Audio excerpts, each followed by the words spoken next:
और चलिए अब आपको सीधे लिए चलते हैं, मुख्यमंत्री मोहन यादव क्या कुछ कह रहे हैं, सुनते हैं। चालू की इस साल की फिर कार्यशाला है। जिला पंचायत, जनपद पंचायत, पंचायत और पंचायत के साथ हमारे विविध प्रकार के कामों के साथ जोड़ते जोड़ते उनकी चर्चा करने के लिए है। संवाद भी करेंगे, बात भी करेंगे, चाय भी पिएंगे। जल्दी क्यों करते हो भाई? आपके लिए क्या मना है? धीरे धीरे रे मना, धीरे सब कुछ होए।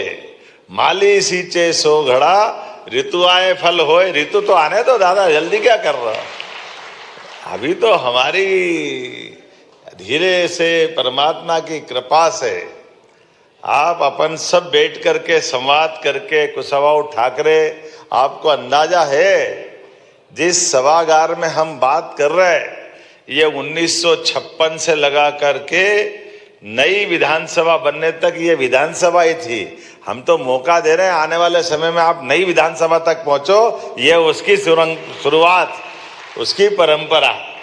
आज हमारे पास स्थानीय शासन के नाते से 74वें संविधान संशोधन के बाद जिला पंचायत, जनपद पंचायत, पंचायतों को अधिकार संपन्न बनाते हुए मध्य प्रदेश सरकार के माध्यम से माननीय मंत्री, जिन्होंने माननीय प्रधानमंत्री जी का ये हमारा स्वप्न है आत्मनिर्भर भारत और आत्मनिर्भर पंचायत, इसी को क्रमशः चरणबद्ध रूप से आत्मनिर्भर पंचायत और समृद्ध मध्य प्रदेश के इस घोष वाक्य के आधार पर 3 दिवसीय ये जो कार्यशाला का आयोजन किया है, मैं माननीय मंत्री जी का अभिनंदन करना चाहूंगा, श्रीमान प्रहलाद सिंह पटेल जी का। माननीय मंत्री राधा सिंह जी, आपका भी स्वागत, अभिनंदन, आपका भी वंदन। और प्रदेश भर से आप सब इस राजधानी भोपाल में बैठ करके हम सब विचारों की इस गंगा में अमृत मंथन कर रहे हैं।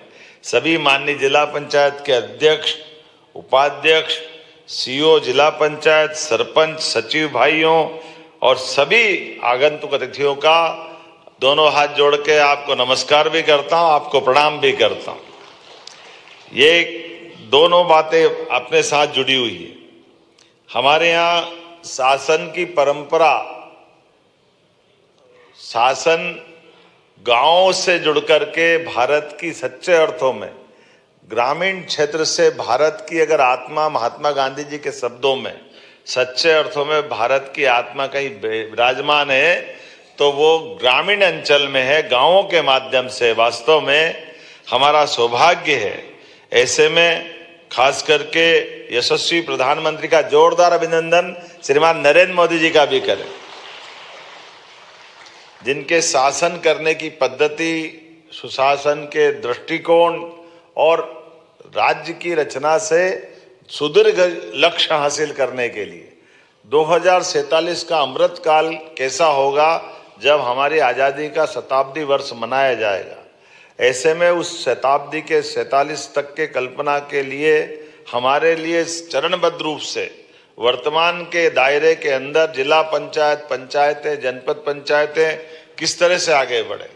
आदिकाल से हमारे यहाँ ऑटोनॉमी समाज में रही है, तो सुशासन की उस स्वशासी व्यवस्थाओं में पंचायतों को अधिकार संपन्न बना करके हमारी ग्रामीण अर्थव्यवस्था से लगा करके विकास के सारे पैमानों में ये चुनी हुई इकाइयां अपना सशक्त रोल कैसे अदा करें, इनके लिए कठिनाइयां क्या है, ये जो हमारी चर्चा के सत्र है, मैं केवल इतना ही बोलना चाहूँगा।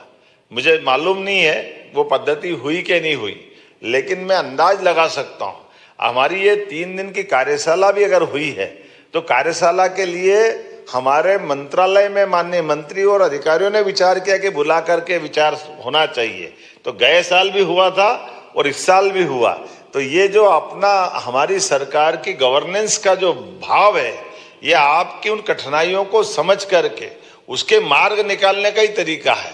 तो ये प्यासा कुएं के पास नहीं आया है, कुआं प्यासे के पास आया हो। इसलिए इस बात को समझे, इस बात के लिए आनंद करें कि आपके भाव को समझ करके मंत्रालय ने आपको आमंत्रित किया। और इससे बढ़कर के भी बात बुलाया मंत्री जी ने, मंत्री जी के साथ आपको बात करना है। लेकिन जैसे घर में हम अपने इस भाव को भी समझ लें कि मुखिया होने के नाते मुझे भी आमंत्रित किया, मैं भी सौभाग्यशाली हूं और मैं धन्यवाद देता हूं मंत्री जी और आपका कि आप और उनके बीच में होने वाली सारी चर्चाओं के बीच जो सरकार के माध्यम से जरूरत रहेगी वो भी हम आप सबको देने के लिए तैयार रहेंगे, क्योंकि हर तरह से आज हम जब बात कर रहे हैं तो आपकी मेरी किसी की व्यक्तिगत नहीं है, ये तो व्यवस्थाओं का हिस्सा है।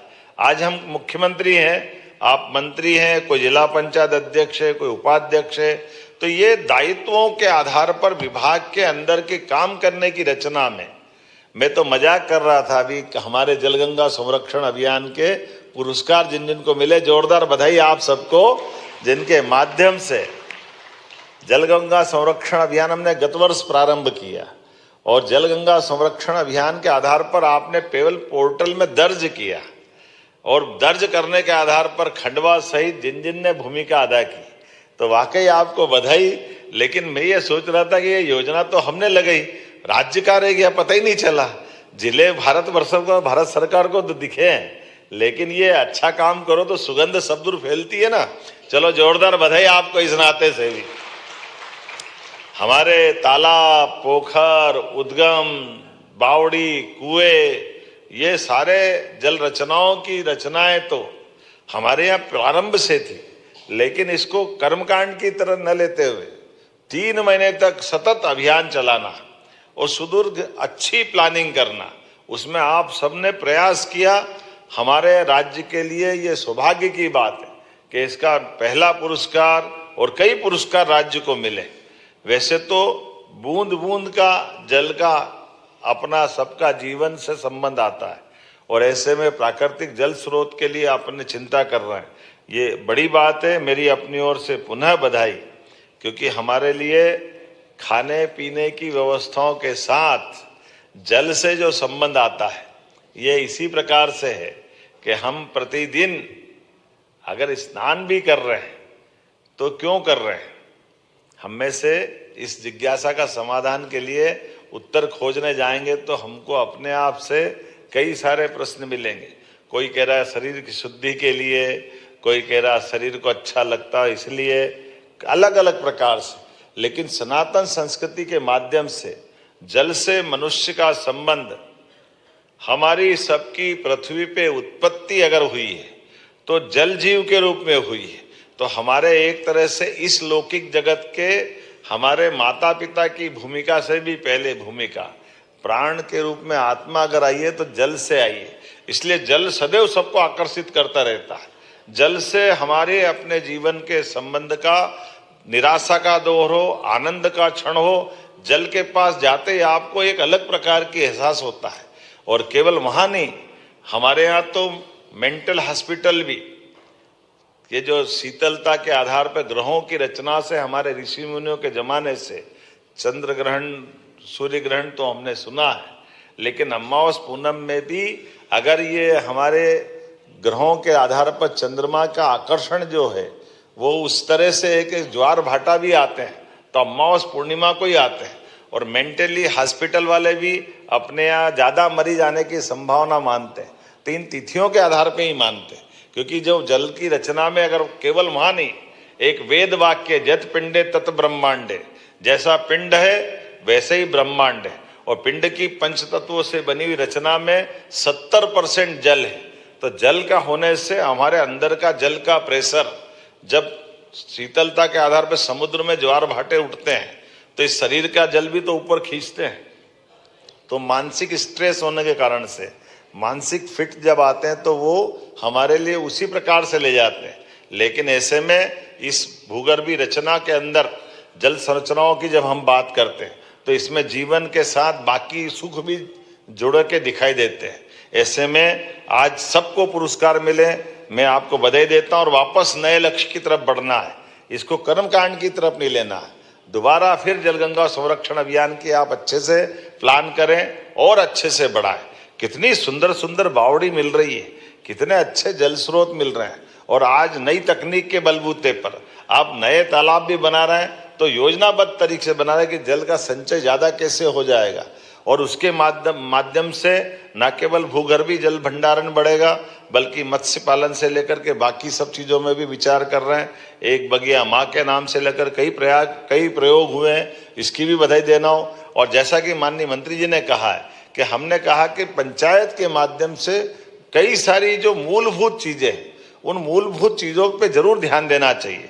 मुझे तो इस बात का आनंद है कि जब हमने अपनी तरफ से सरकार के माध्यम से सरपंचों को 25 लाख तक का खर्च करने का अधिकार दिया है तो ये भी तो अच्छी बात हुई कि नहीं हुई। हमारे अपने लिए जोरदार ताली वाली बजा करके पंचायतों के सरपंचों को 25 लाख का ये जो अधिकार देने का मतलब ये शुरुआत है, और भी बहुत सारी बातें होगी। लेकिन जब मैं अभी माननीय मंत्री जी से बात कर रहा था तो आपने कहा कि ये उपाध्यक्ष हो जिला पंचायत के या जनपद के, ये शिक्षा समिति के अध्यक्ष तो है, लेकिन ये स्कूल में जाते तो कोई इसका जाना न जाना कोई महत्व नहीं रहता है।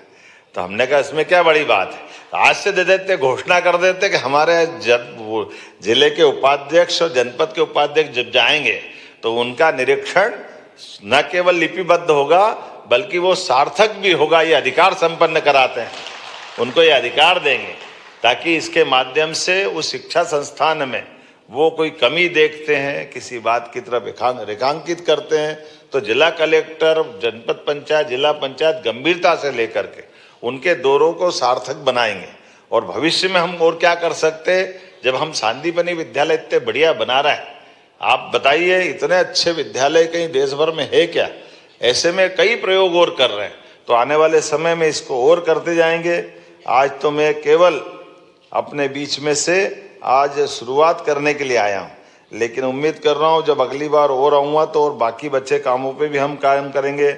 लेकिन मनरेगा, आजीविका मिशन, सामाजिक ऑडिट, डिजिटल मॉनिटरिंग, स्वनिधि समृद्धि योजना, वाटर सेट क्रियान्वयन, स्वच्छ पेयजल, स्वच्छ ग्राम, बहुत सारी चीज़ों का या प्रशिक्षण भी हो रहा होगा। इन पे विस्तार से बात भी होगी। मैं उम्मीद करूँगा हमारे माध्यम से, चूंकि जब ये हमने उद्योग रोजगार वर्ष घोषित किया है तो कुटीर ग्रामोद्योग के माध्यम से भी ग्राम पंचायतें अपने बड़े पैमाने पे रोजगार के मौके ढूंढे। नदी जोड़ो अभियान के माध्यम से जब हमने हर खेत तक पानी पहुंचाने की बात कही, और ये प्रयोग भी अपने देश में पहला ही है जब हम अपने पंचायतों के लिए पीने के पानी के प्रबंधन में भी ये भी अधिकार दे रहे हैं ताकि वो मेंटेनेंस का काम और ये जो दोनों प्रबंधन है, मुझे लगता है इसका प्रशिक्षण भी कार्यशाला के माध्यम से होगा। तो जब हमने हर घर जल की बात कही है तो गांव के अंदर भी हर घर तक पानी पहुंचाने का ये संकल्प यद्यपि बड़ा है, लेकिन आप, मुझे पूरा भरोसा है इसमें भी सार्थक भूमिका अदा करेंगे। अब कई पंचायतों में तो सुव्यवस्थित विकास का भी संकल्प लेके बढ़े। सच विदिशा से शुरुआत हो रही कि पंचायतें अपने गांव के अंदर भी विकास के मामले में अपना खुद का भी मास्टर प्लान बना के आगे चलेगी। निवेश की या निवास की दोनों व्यवस्थाओं को लेकर अच्छा प्लान करें। सरकार जो आप अच्छा सोचोगे सब आपके साथ चलने को तैयार है, और उम्मीद करेंगे आज के इस खास करके शुरुआती सत्र में आपके सभी प्रकार के सत्रों की अच्छे से पूर्ति करते हुए मैं एक बार फिर इस अच्छे अभियान के लिए बधाई देना चाहता हूं, और उम्मीद करता हूं कि एक बड़ा अभियान आपके साथ जुड़ा है। जब हम सौर ऊर्जा बहुत बड़ा, मैं वही बता रहा हूं कि एक बड़ा अभियान कि हमारे यहाँ सोलर पंप को लेकर के पूरे देश में अनूठी योजना बनी। हर किसान को लेकर के 3 हार्स पावर और 5 हार्स पावर की, ये अभी तक 40% राशि देना पड़ती थी किसानों को। अब हमने इसमें प्लान बनाया कि 3 हार्स पावर का कनेक्शन किसी का है और वो सोलर की 5 हार्स पावर की योजना भी ले लेगा, तो 5 हार्स पावर तक केवल उसका 10% राशि देना पड़ेगी। 90% उसको ग्रांट के नाते या अनुदान के नाते से देंगे, सरकार वो देने वाली। लेकिन आपको बिजली के बिल से छुट्टी कराएंगे और उसके बजाय आपके घर में बिजली किसानों को खुद को होगी, ताकि वो अपने काम के लिए भी उस बिजली का उपयोग करे और बिजली के माध्यम से वो खेती किसानी अच्छे से अच्छा कर सके। तो ये बड़ी योजना है सोलर की, जिसके माध्यम से आप सब उस पर जुड़ के काम करेंगे। पेयजल के लिए भी उसी प्रकार से पंचायतें सोलर का उपयोग करते हुए बिजली के बिल से भी छुट्टी पा सकेगी। ऐसे कई सारे काम अपनी सरकार के माध्यम से हो रहे हैं। तो मैं कथा तो नहीं सुना रहा, थोड़ी ताली वाली बजा के आनंद भी ले सकते हैं। हमारे बीच में से कभी कभी हम भूल ही जाते कि करने क्या है। इतनी गंभीरता से डूब ही गए। ये बात सही है। जरूर जरूर जरूर, चिंता क्यों कर रहे हो, चाय पिला के भेजूंगा मेरे हाउस में, आना, ऐसा मत करो यार। इसका अरे आपने को मालूम है, आप पहले नंबर की कुर्सी बैठे, चिंता आपकी कर रहा हूं मैं। क्या है, बहुत अच्छा रहता है, सारे संवाद होना चाहिए। खीर अगर बन रही है और खीर में दाग चारोली नहीं डले तो मजा ही नहीं आता है। तो ऐसा कोई डालने वाला आए तो उसका आनंद अलग दिख जाता है कि इसका टेस्ट अलग है। तो मैं आपके टेस्ट के साथ इंटरेस्ट से बात करके जा रहा हूं। मेरी अपनी ओर से बधाई, बहुत बहुत धन्यवाद। हार्दिक धन्यवाद माननीय मुख्यमंत्री महोदय। माननीय मुख्यमंत्री जी के नेतृत्व में निश्चित ही गांवों की तस्वीर बदल रखी है और पंचायतें आत्मनिर्भरता की नई परिभाषाएं लिख रखी हैं।